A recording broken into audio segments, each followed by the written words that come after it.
अस्सलामुअलैकुम। आकाश यासीन आपसे मुखातिब है। नाजरीन, जीत होगी हार होगी वो बात की बात होगी, पहले वफा होगी वफादारी होगी वो भी सरेआम होगी।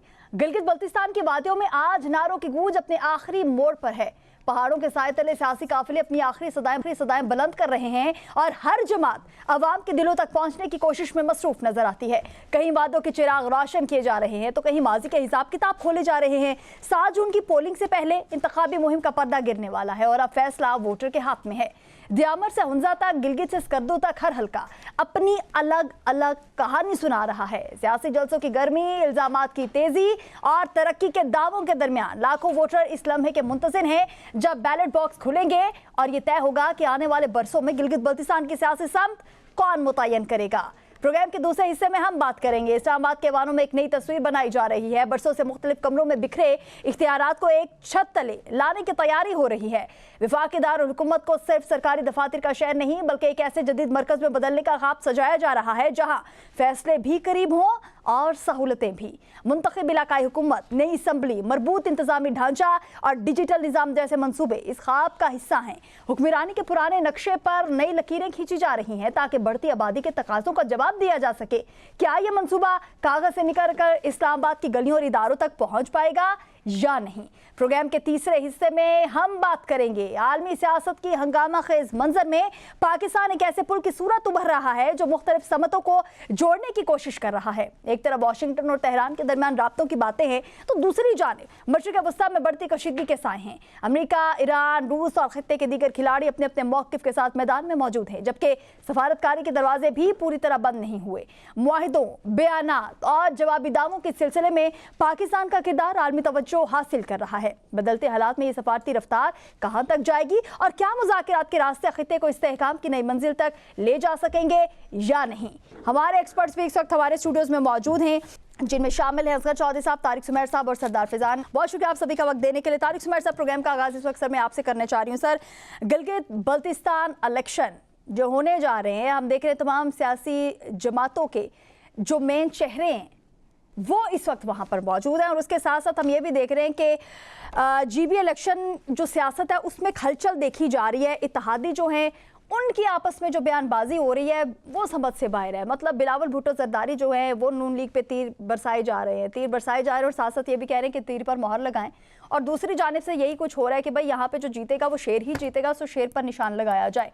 लेकिन एक आवाज़ वहाँ पर अवाम की आवाज़ भी है, यानी जो वहाँ अवाम मौजूद है, अगर उनसे बात कर ली जाए तो बहुत सारे लोग ऐसे हैं जो कि अभी भी बानी पीटीआई को नहीं भूले हैं और बल्ले को नहीं भूले हैं। बेशक वहाँ पे आज़ाद उम्मीदवार हों जो कि पीटीआई का साथ देंगे, पीटीआई के हवाले से अगर कोई भी वहाँ पर कुछ भी ऐसा हो रहा है तो उनको पता है कि कौन जो है वो कहाँ से कैंडिडेट जो है वो मौजूद है और वो है भी पीटीआई को, तो उसको हम वोट कास्ट करेंगे। इस पर आप क्या कहेंगे?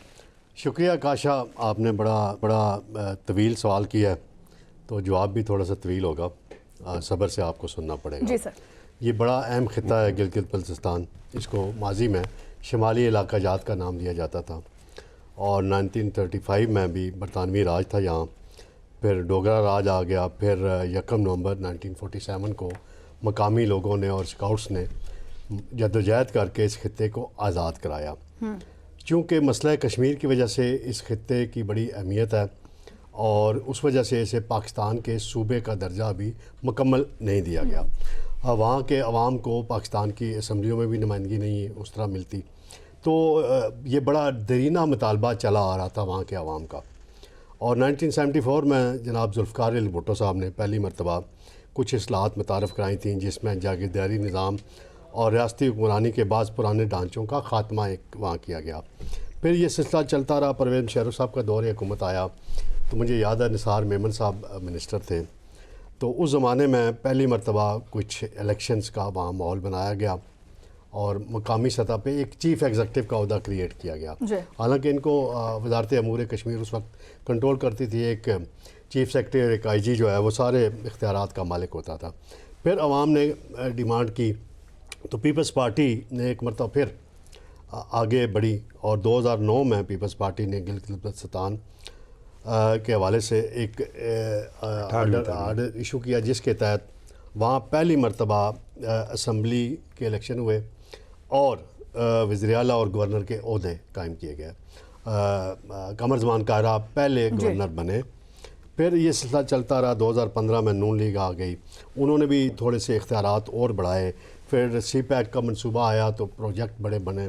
आपको पता है K2 की तारीख़ी पहाड़ियाँ वहाँ हैं, बड़ी अहमियत है। सी पैक की वजह से भी इस इलाके की अहमियत एक मतलब फिर उजागर हुई, क्योंकि चीन के साथ तिजारत जो है बड़ी अहमियत है। फिर 2021 में इलेक्शन हुए, फिर उसमें जो कुछ हुआ वो एक अलग कहानी है। अभी चल रहा है यहाँ पे आपने बात की है कि जी इत्तेहादी जो हैं आपस में लड़ रहे हैं, वो ना लड़ें तो क्या करें, वो ड्रामा तो उन्होंने करना है भाई, ठीक है। यहाँ वफाक में आएंगे तो उसी बजट को वोट देंगे जिस बजट पे एतराज़ कर रहे हैं बिलावल साहब, तो वो ठीक है, इलेक्शन कैंपेन का हिस्सा होता है। दोनों अलग अलग जमातें हैं, अपने अपने मंशूर पेश करने हैं। लेकिन मैं दिलचस्प एक क्लिप मैंने देखा ख्वाजा साद रफ़ीक साहब का, रात को मैंने देखा, तो उसमें उन्होंने अवाम को ख़िताब करते हुए किनारा लगाते हैं, आपको गिलगित बल्तिस्तान कराची जैसा चाहिए या लाहौर जैसा। तो जितने भी वहाँ पार्टिसिपेंट काफ़ी हज़ारों की तादाद में थे, उन्होंने कहा लाहौर जैसी तरक्की चाहिए, तरक्की के तामीर और तरक्की के तनाज़र में। और बिलावल साहब एतराज़ करते हैं जी वज़रा की फ़ौज ज़फ़र मौज आई हुई है। तो मुझे याद है 2009 में भी वज़रा की फ़ौज थी, 2015 में भी थी, 2021 में भी थी, और 2021 में तो वोट को इज़्ज़त दो का नारा ज़िंदा था, पॉपुलर था, और मरीम नवाज़ ने वहाँ कैंपेन चलाई थी। और उस वक्त के अमीर कश्मीर के वज़ीर जनाब गंडापुर ने जो ज़ुबान ख़वातीन के हवाले से सवाल की थी, बड़ा एक तनाज़ा खड़ा हुआ था। वो आपको पता है उनकी ज़ुबान लड़खड़ा जाती है, किस तरह की वो बातें लाओबाली सी करते रहते हैं, जलसों में करते रहे हैं। तो वो दौर भी है। मैं तो कहता हूँ कि मैं एक ही तजवीज़ बार बार देता हूँ कि आज़ाद कश्मीर के इलेक्शन, गिलगित के इलेक्शन, अगर इन पे एतराज़ात ख़त्म करने हैं तो एक मरतबा इन्हें पाकिस्तान के इलेक्शन के साथ मुनक्कद कराया जाए, ताकि ये बातें ख़त्म हो जाए, कंट्रोल। एक सोच है कि मरकज़ में जिसकी हुकूमत आती है, चाहे वो पॉपुलर हो अनपॉपुलर हो, 2021 में इमरान खान उतने पॉपुलर नहीं थे, उनकी पॉलिसियों की वजह से मसाइल पैदा हुए थे, और नून लीग पॉपुलर थी लेकिन 2 सीटें मिली, उनको ज़्यादा मिली। फार्मूले हर दौर में बने होते हैं। तो अब देखते हैं कि अब वादे वहीद सब कुछ कर रहे हैं, लोगों की खिदमत करें, लोगों के मसाइल हल करें, उनकी डोर पे जाके करें। वो पढ़े लिखे लोग हैं, खित्ता बड़ा अहम है, उनकी मुलाजमतों के इश्यूज़ हैं और उनके आइनी हकूक़ के इश्यूज़ हैं। अगर मसला कश्मीर जब तक हल नहीं होता, उन्हें अगर मज़ीद इख्तियारात देने पड़े, इस पर तमाम सियासी जमातें इकट्ठी हों, पार्लियामेंट में बात करें और उनको मज़ीद हकूक़ देने चाहिए। चले दानिश सर, आपका पॉइंट इस पे आ चुका है। सरदार फैज़ान, आपकी तरफ आना चाहूँगी। मुल्क का इस वक्त बुरा हाल चल रहा है, मुल्क में जो हालात हैं वो इस वक्त आपके सामने, महंगाई जो है वो अरूज पर है। उसके साथ साथ जिस तरीके से तारिक ज़ुबैर साहब ने भी कहा है कि इत्तेहादी जो है वो वहाँ पर ड्रामा कर रहे हैं, सो ये ड्रामा उन्हें करना पड़ेगा। मतलब ये कोई बहुत बड़ी बात नहीं है, क्या कहेंगे इस पर? बहुत शुक्रिया मिस्टर काशा। देखें 8 फरवरी का अगर हम इलेक्शन देखें तो उसमें भी काफी ज्यादा ऐलानात किए गए थे।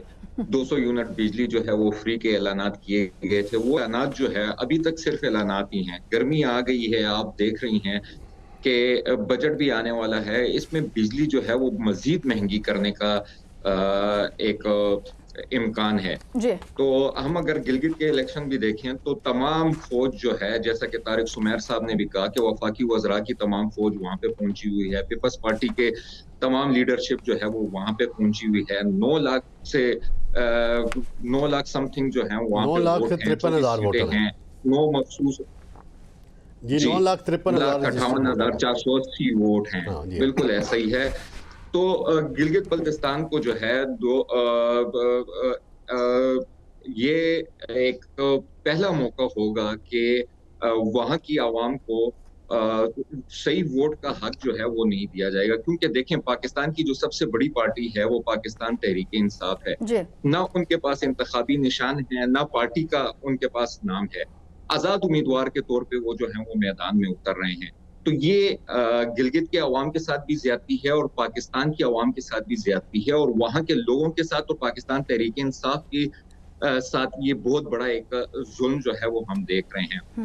3 मरतबा इलेक्शन जो है वहां पे हुए हैं। 4 वजीर आला जो हैं वहां के अभी तक बदल चुके हैं। पहले जो थे वो मेहदी शाह थे, दूसरे जो थे वो हफीजुर रहमान थे, खालिद खुर्शीद साहब थे और गुलबर्ग खान थे। तो अब 3 इलेक्शन में 4 वज़ीर आला जो हैं वो उनके बदल चुके हैं, और अब इलेक्शन में वहाँ की आवाम की, अगर आप सोशल मीडिया सभी यूज़ करते हैं जो कि पैनल में बैठे हुए हैं, वहाँ की आवाम का हम देख रहे हैं जो गुस्सा उनका सामने आ रहा है, और वो कह रहे हैं कि अगर हमारे इलेक्शन को जिस तरीके से 8 फरवरी के इलेक्शन को दबाने की कोशिश की गई थी, और पाकिस्तान की आवाम तो खामोश हो गई थी, लेकिन गिलगित बल्तिस्तान की आवाम कह रही है कि हम उस तरीके से खामोश नहीं बैठेंगे, हम जिसको वोट दें वही नुमाइंदा जो है वो असेंबली में पहुंचना चाहिए।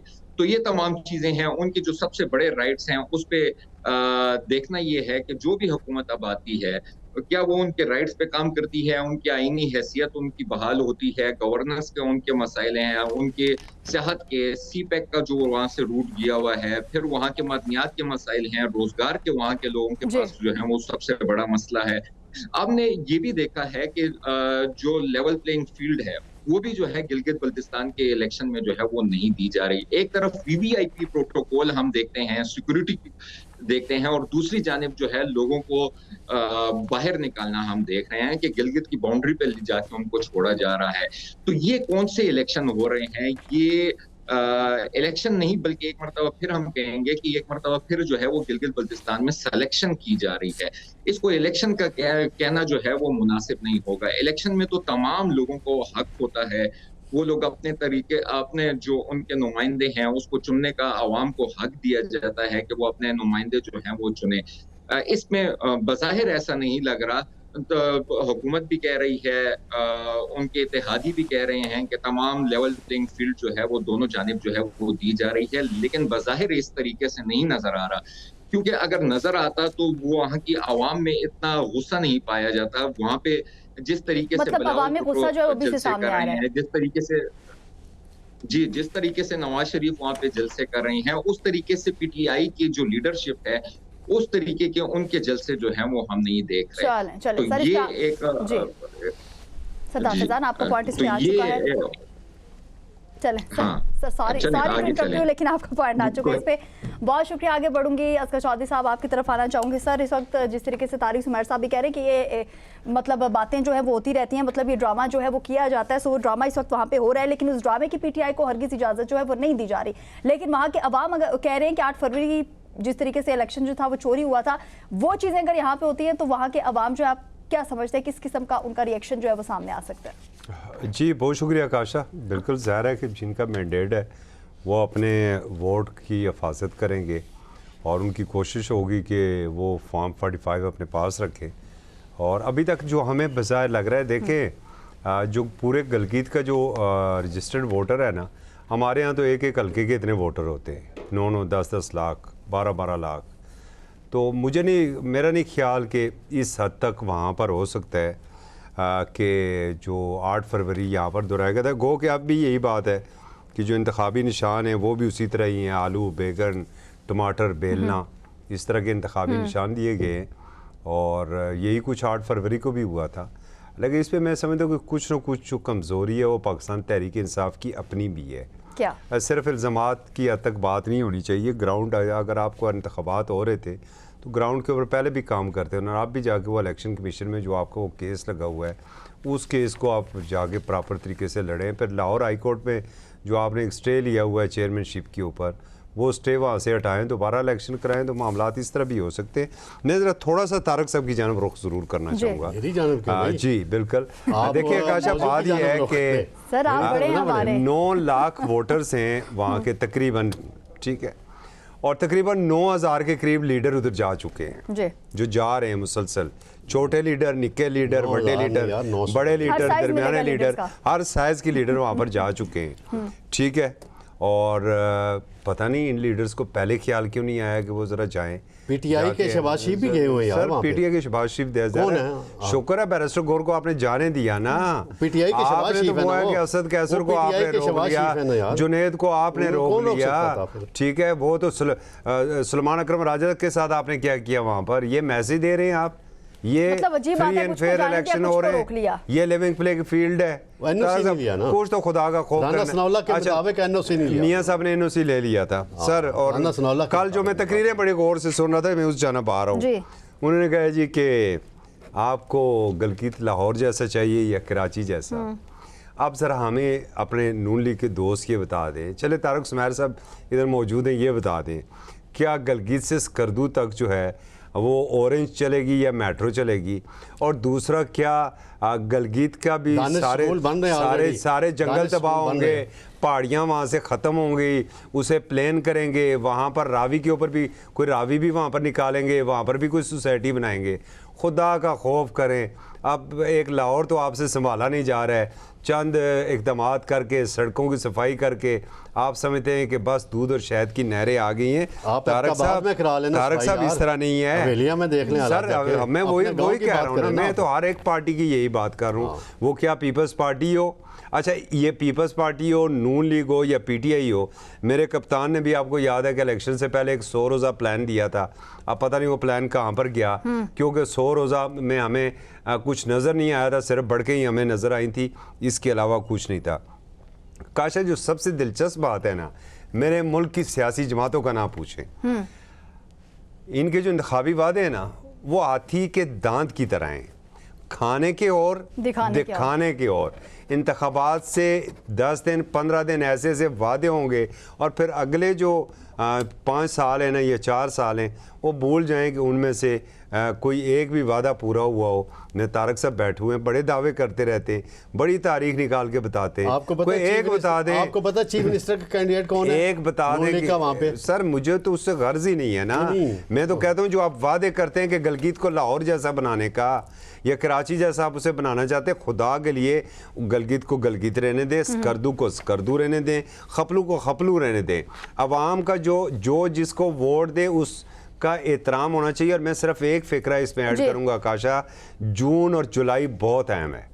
जून और जुलाई ये फैसला करेंगे कि मुस्तकबल किसका है, क्या यही कंपनी चलेगी, क्योंकि जून में जीबी के इलेक्शन है और जुलाई में आज़ाद कश्मीर के इलेक्शन, और ये साबित करेंगे कि आगे आने वाला दौर कंपनी कौन सी चलेगी। चले कंपनी कौन सी चलेगी। आतिफ भट्ट साहब ये सवाल आपकी तरफ लेके आना चाहूंगी, सर कंपनी कौन सी चलेगी, क्या ख्याल है आपका?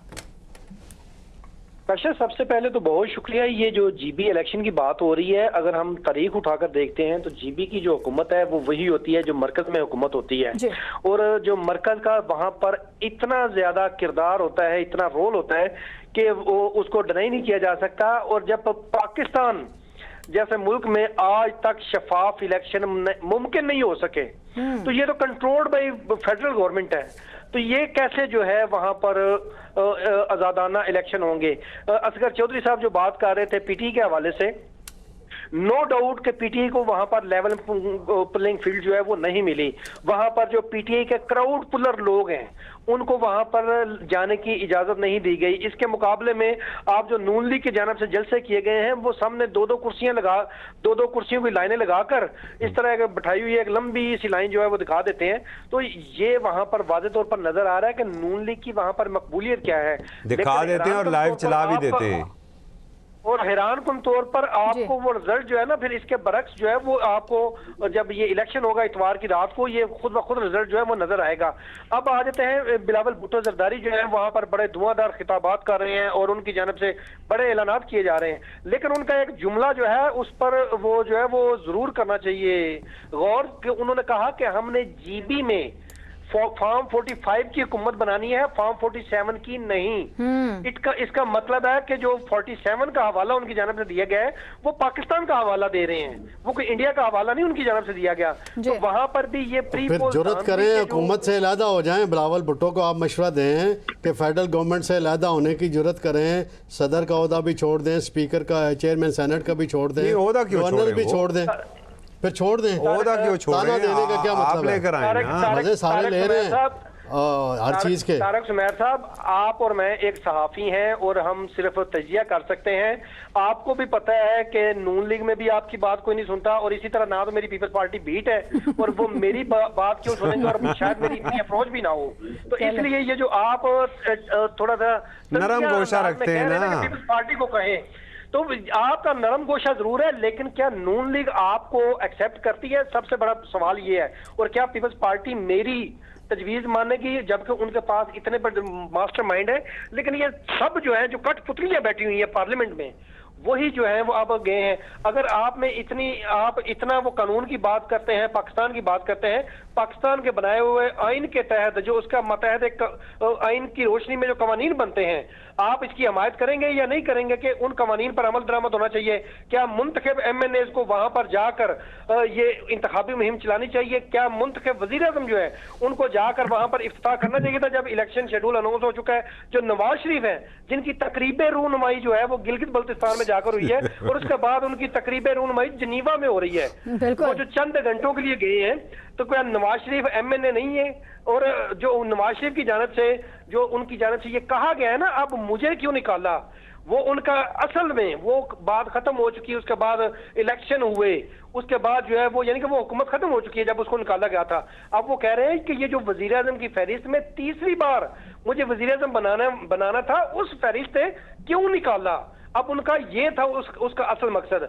और अब आकाशा हम आ जाते हैं गिलगित बल्तिस्तान की तरफ। जी, तारीख में पहली दफा वहां पर जो इलेक्शन की जो पोलिंग है, वहां पर सिक्योरिटी कौन दे रही है? पंजाब पुलिस।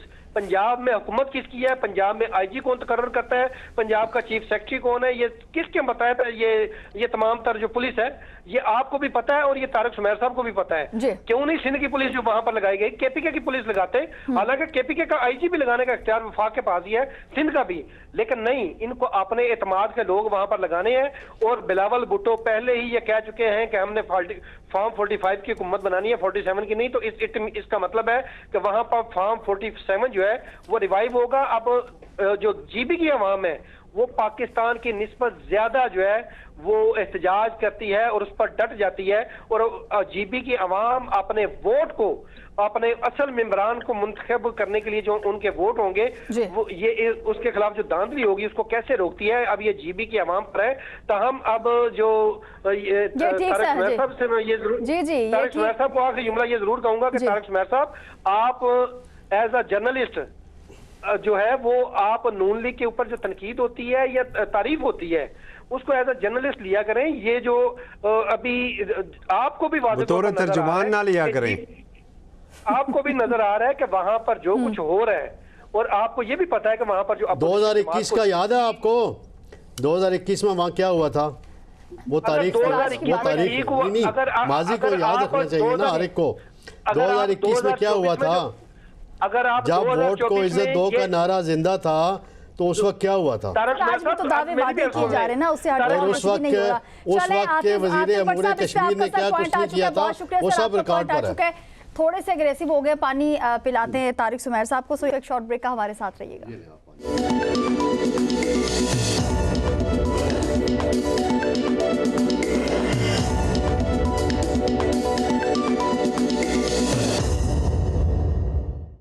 Welcome back. एक मरतबा फिर आपको खुश आमदीद कहेंगे। और कुछ बात हो रही थी ब्रेक पर जाने से पहले GB इलेक्शन के हवाले से। सो इस वक्त अगर आपको बताते चलें कि ख्वाजा साद रफीक ने वहाँ पर क्या कहा, वो कह रहे हैं कि अगर कोई आपसे ये कहे कि 5 सालों में आसमान से तारे तोड़ लाऊंगा तो वो बिल्कुल भी सच नहीं बोल रहा। हालांकि उन्हीं की पार्टी के बहुत बड़ी शख्सियातें और बड़े बड़े दावे और बड़े बड़े वादे करते इस वक्त हमें नजर आ रहे हैं। अगर बात कर ली जाए दूसरे टॉपिक के हवाले से, तो इस्लामाबाद के निज़ाम हुक्मरानी में बड़ी तब्दीलियों के लिए जामे इस्लाहाती मनसूबा जो है वो तैयार कर लिया गया है। तारिक सुमैर साहब, आपकी तरफ आना चाहूंगी इस मंसूबे के हवाले से। सर, कुछ आवाम को भी समझाइएगा क्या होने जा रहा है। ये आपको याद है कि 3 माह कबल मैंने खुद स्टोरी दी थी, न्यूज़ पे भी चली थी और रोज़नामा मुमताज़ में भी जी। इस्लामाबाद के अंदर लोकल बॉडीज़ का एक नया निज़ाम लाया जा रहा है जिसमें 3 हिस्सों में तकसीम किया जा रहा है इस्लामाबाद को। और उसमें मेयर्स होंगे अलग अलग और इख्तियारात दिए जाएंगे। ये बदकिस्मती है कि इस्लामाबाद के जो रूरल एरिया हैं वो बड़े नज़रअंदाज होते हैं। जो शहरी एरिया हैं, बड़े सेक्टर हैं, वहाँ CDA रोज़ाना सड़कें बना रही होती है, पुल बना रही होती है। रूरल एरिया बहुत डिस्टर्ब होते हैं, वहाँ पे काम नहीं होता। और 2015 में मियां नवाज शरीफ साहब ने लोकल बॉडीज़ इस्लामाबाद में पहले इलेक्शन कराए गए थे, निज़ाम लाया गया था। पहले मेयर शेख अंसर साहब मुंतखब हुए थे, लेकिन ब्यूरोक्रेसी इतनी तगड़ी है, इतनी वो रुकावटें डालती है कि उन्हें इख्तियारात नहीं दिए गए। और पहले और आखिरी मुहर थे ना, वो अभी तक तो आखिरी है ना, उसके बाद इलेक्शन ही नहीं हुआ है। और हुकूमत भी नून लीग की है, मतलब बात सुन, सब्र कर लेना। तो वो 2018 में जब हुकूमत चेंज हो गई, PTI की गवर्नमेंट आ गई, तो वो अदालतों में घूमते रहे कि उनके इख्तियारात ही सलब कर लिए गए। वो फिर सारा किस्सा, अब एक नया निज़ाम मुतारफ़ कराने की कोशिश हो रही है। और अल्लाह करे कि ये हो जाए और जल्दी से इलेक्शन कराएं, इस्लामाबाद के जो शहरी हैं सुख का सांस लें। क्योंकि जो CDA में है ना, CDA के मतलब क्या कहा जाता है, उनके वज़ीर दाखिला जो इंचार्ज वज़ीर हैं वो भी इसको करप्ट तरीन इदारा करार देते हैं, बाकी लोग भी करार देते हैं। तो CDA के पास इतने इख्तियारात हैं कि कोई हिसाब ही नहीं है। जो म्यूनसिपल कॉरपोरेशन बनाई गई थी उसको इख्तियारात दें, इनको अलग अलग करें, मेयर का इलेक्शन कराएं या गवर्नर कराएं, तो अलग से असम्बली होगी, वो अपनी कानून साजी कर सकेगी। तकरीबन 25 से 30 नशिस्तें तजवीज़ की गई हैं और इस लॉ की जल्द काबीना से भी मंजूरी हो जाएगी, फिर नेशनल असम्बली से भी और सेनेट से पास करा के तो इलेक्शन कराने चाहिए। इस्लामाबाद के शहरी इंतज़ार कर रहे हैं क्योंकि 2015 में पहले बलदियाती इलेक्शन हुए थे, उसके बाद से जब से मुद्दत ख़त्म हुई है 2020 से कोई इलेक्शन नहीं हुए और बार बार इलेक्शन मुलतवी भी किए गए हैं, मुख्तलिफ जवाज़ बना के, मुख्तलिफ कहानियाँ सुना के कि जी ये इख्तियार वो इख्तियार। तो और मेरी नून लीग से भी एक रिक्वेस्ट होगी कि जब इलेक्शन आप करा लें तो ये ना हो फिर कोई आप पर्सनल दोस्त यहाँ पर मेयर मुसल्लत कर दें, जैसे शेख अंसर साहब को किया गया था। शेख अंसर इसलिए कि ये इख्तियारात मिलेंगे ना, यहाँ इख्तियारात सारे ब्यूरोक्रेसी के पास हैं, CDA के अफसरों के पास हैं, तो इलेक्टेड लोग होंगे तो लोग उनके पास पहुँचेंगे, भाई हमारा ये मसला हल कराओ। इस्लामाबाद के जो छोटे सेक्टर हैं, पानी का बहुत बड़ा मसला है इस्लामाबाद के अंदर।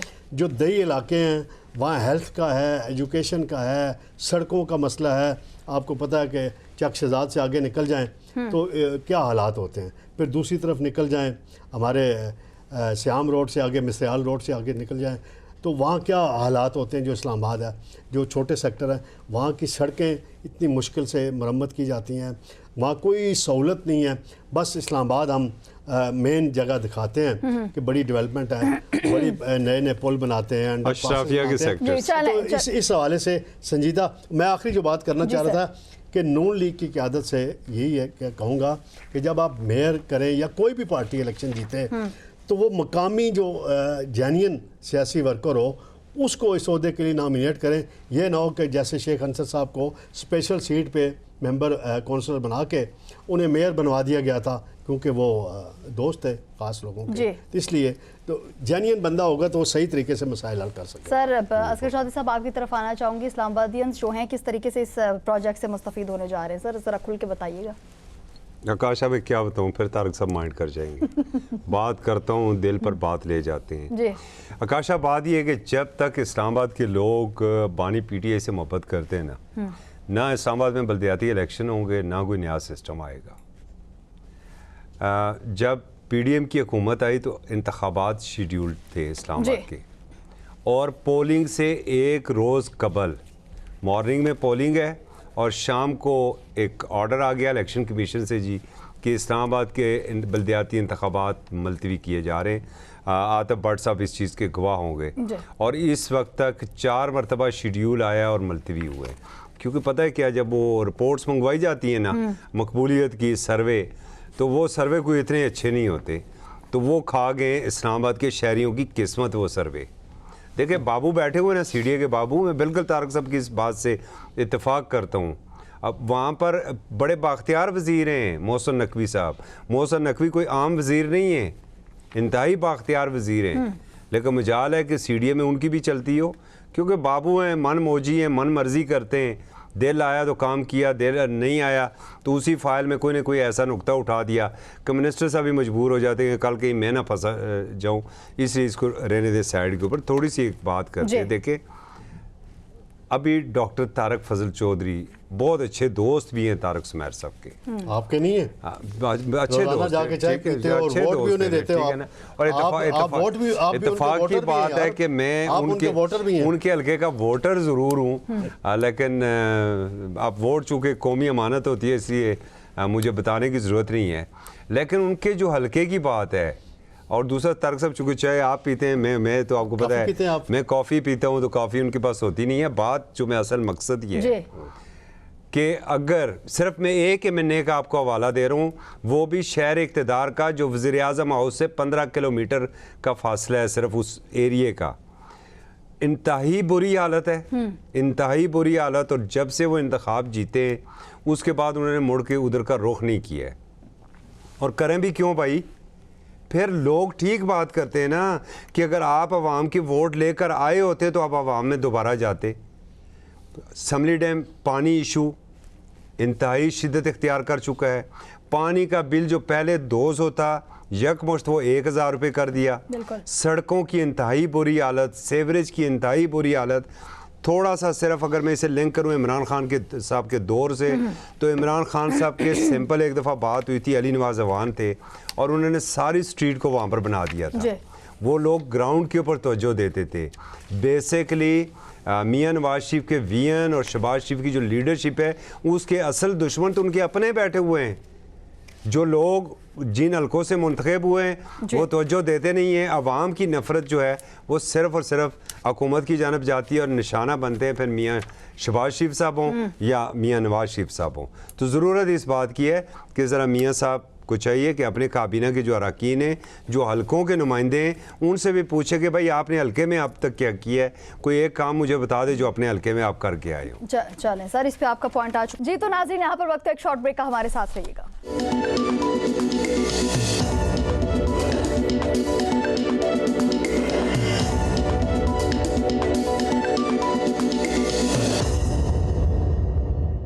एक मरतबा फिर आपको खुशामदीद कहेंगे। सरदार फैजान साहब, मैं ये पूछना चाह रही हूँ सर, हमारे प्राइम मिनिस्टर शहबाज शरीफ साहब कह रहे हैं सदर ट्रंप हमेशा अमन के दाई ही रहेंगे। वो अमन के दाई हैं, ठीक है, वो अमन चाहते हैं अपने मुल्क में भी और दुनिया में भी। ये कह रहे हैं हमारे प्राइम मिनिस्टर, क्या कहेंगे सर इस पे? और इसीलिए नोबेल के लिए भी हमने नामजद किए थे। बहुत शुक्रिया मिस्टर काशम।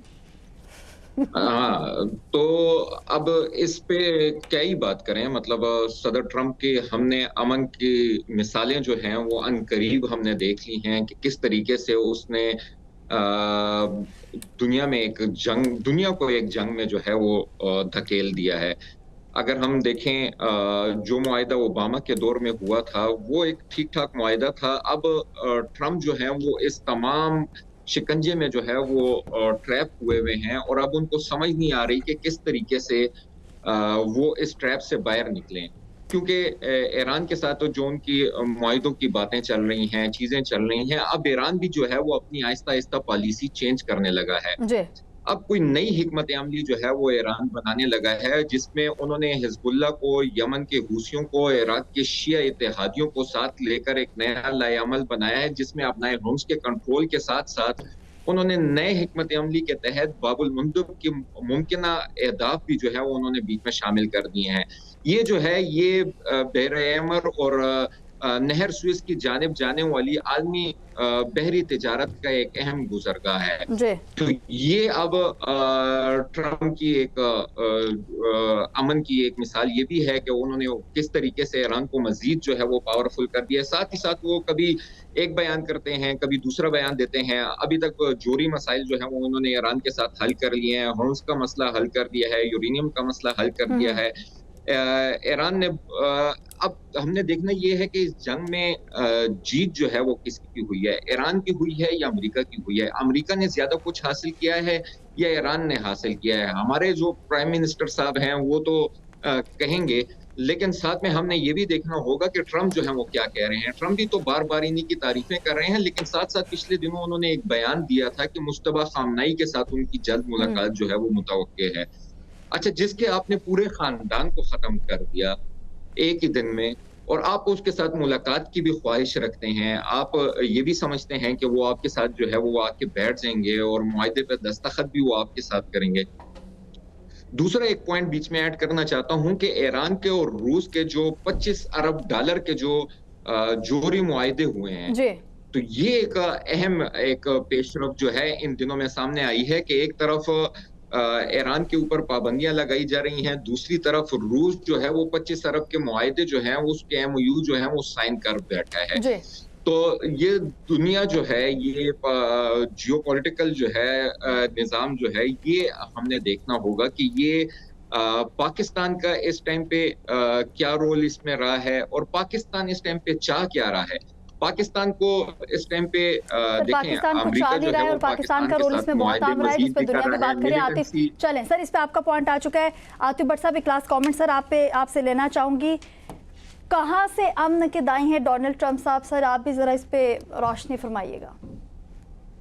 जी, वज़ीर-ए-आज़म साहब ने जब ये हुकूमत संभाली थी तो उस वक्त वो एक बटर का जो बड़ा पैक है ना, वो साथ लेकर आए थे और उनको पता था कि ये बटरिंग कर करके उन्होंने अपनी हुकूमत को तवील करना है।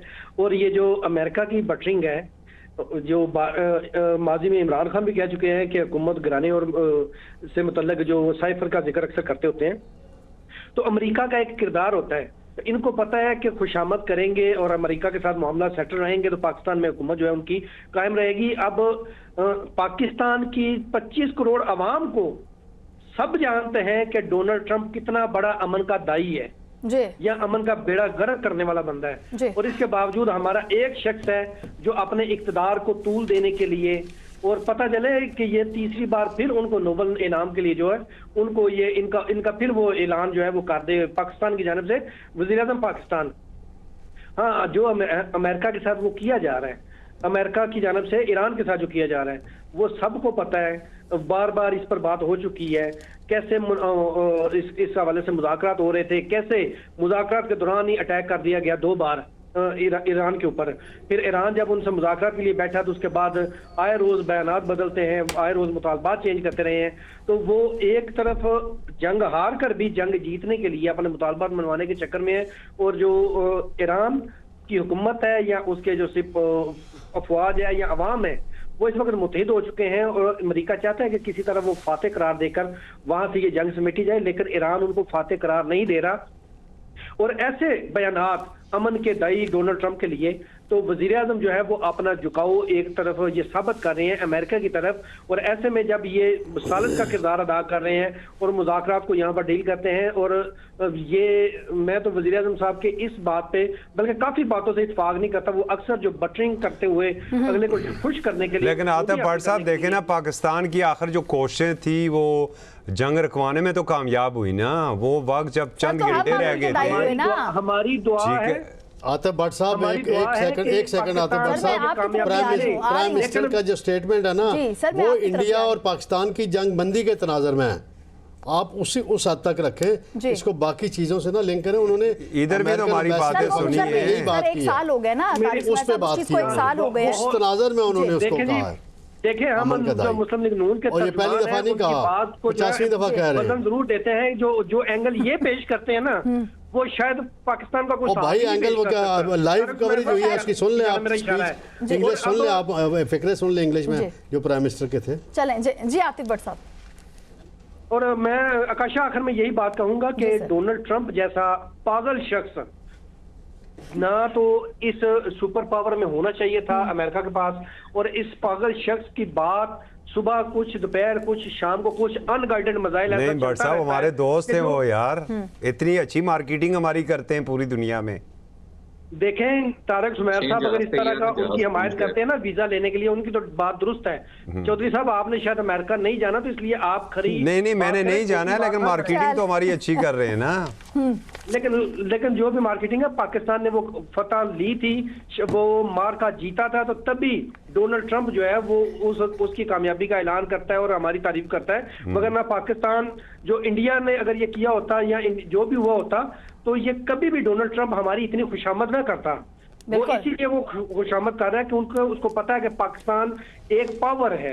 वो हर जंग, सर हमारी खुशामद और हमारी तारीफ जो है वो सिर्फ डोनाल्ड ट्रंप साहब नहीं कर रहे, बल्कि इस वक्त दुनिया कर रही है, और दुनिया जो डोनाल्ड ट्रंप साहब के बारे में भी कह रही है, वो भी तमाम तर चीज़ें जो है वो इस वक्त ने। बहुत शुक्रिया, आप सभी हमारे साथ मौजूद थे। असगर चौधरी साहब, तारिक सुमैर साहब, सरदार फैजान और आतिफ भट्ट साहब, आप सभी का बहुत ज़्यादा एक मरतबा में शुक्रिया अदा करना चाहूँगी। इसी के साथ ही अपने मेज़बान आकाश यासीन को दीजिए इजाज़त। खुदा हाफ़िज़।